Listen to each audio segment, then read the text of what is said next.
All right, let's dive into a really cool story. We're going to see how marketing theory stops being something you just read in a textbook and actually becomes a real-world comeback plan. This is all about how one company completely turned its fortunes around.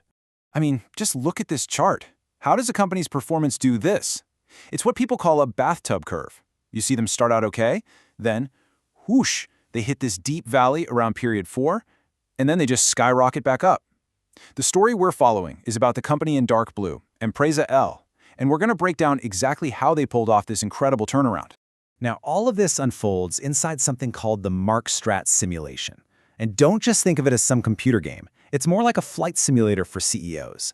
It's this virtual lab where 5 companies are going head-to-head in a market of 250 million people. And every single decision has real, measurable consequences. Okay, so to really get the comeback, first we have to understand the crisis. Let's dig into how Empresa Lau figured out what was going so wrong back in periods 4 and 5.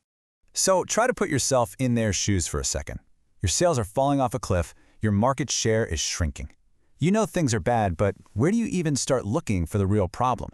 You know, panic could easily set in. But the smart play isn't to panic, it's to get the right tools. And their secret weapon, their key diagnostic tool, was the marketing funnel. It's a really simple but super powerful way to see a customer's journey. It basically asks 3 questions. First, are people even aware you exist? Then, for the people who do know you, how many of them actually have the intention to buy from you? And finally, of that group, how many actually go through with the purchase? The funnel tells you exactly where your customers are dropping off. In this slide right here is the smoking gun. This is the funnel for their main product, Loop. Right in the middle of the crisis, check out period 4, that orange bar. Awareness was great, 71%. Lots of people knew about the product. But then, look at that next step, purchase intention. It absolutely craters, dropping all the way down to 48%. That is a massive leak, right in the middle of their funnel. It was a huge red flag that something was seriously wrong. So here's the crucial insight they had. Their problem wasn't getting noticed. It wasn't that people hadn't heard of them. The problem was that people knew all about them, and they just didn't want to buy their product anymore. It wasn't a visibility problem. It was a desirability problem.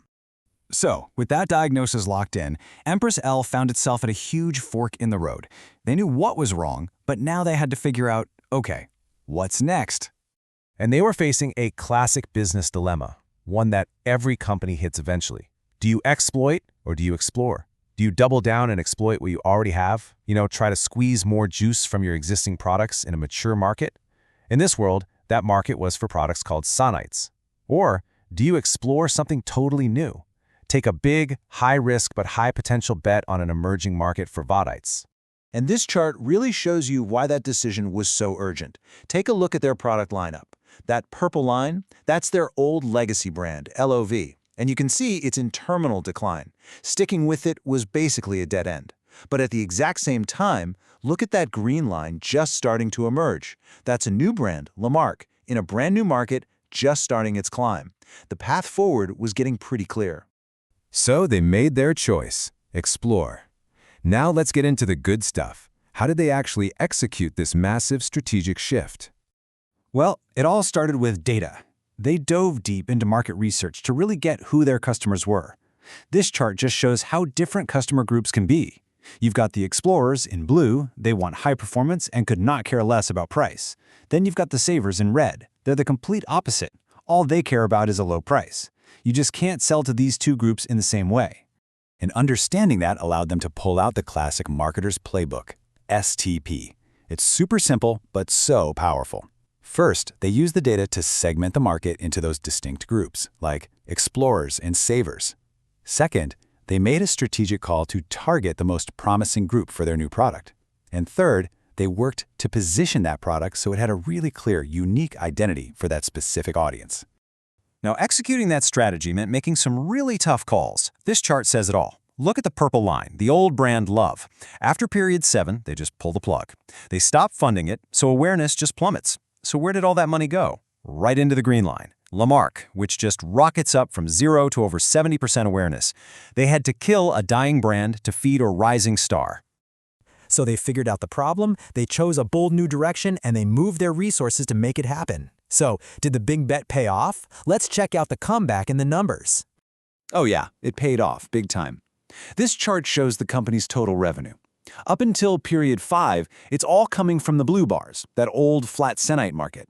But then watch what happens in period 6 when they launch their new vadite product. The green bar shows up and then it just explodes. It very quickly becomes the main engine of growth for the entire company. And that giant green bar was pretty much all their new hero product, Lemark. Think about that for a second. In just 3 periods, from launch to the end, it went from making $0 to becoming the single biggest source of revenue in their whole portfolio. That is a home run. But here's the key. They weren't just riding a wave in a growing market.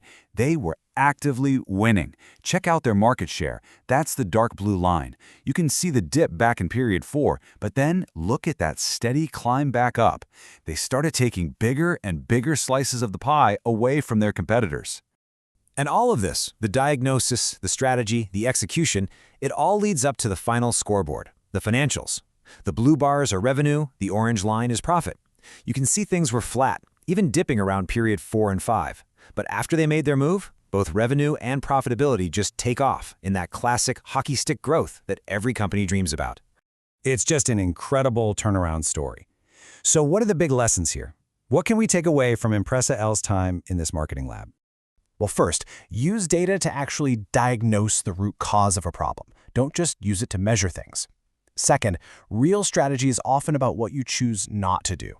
Deciding to cut the Love brand was just as important as deciding to launch the new one.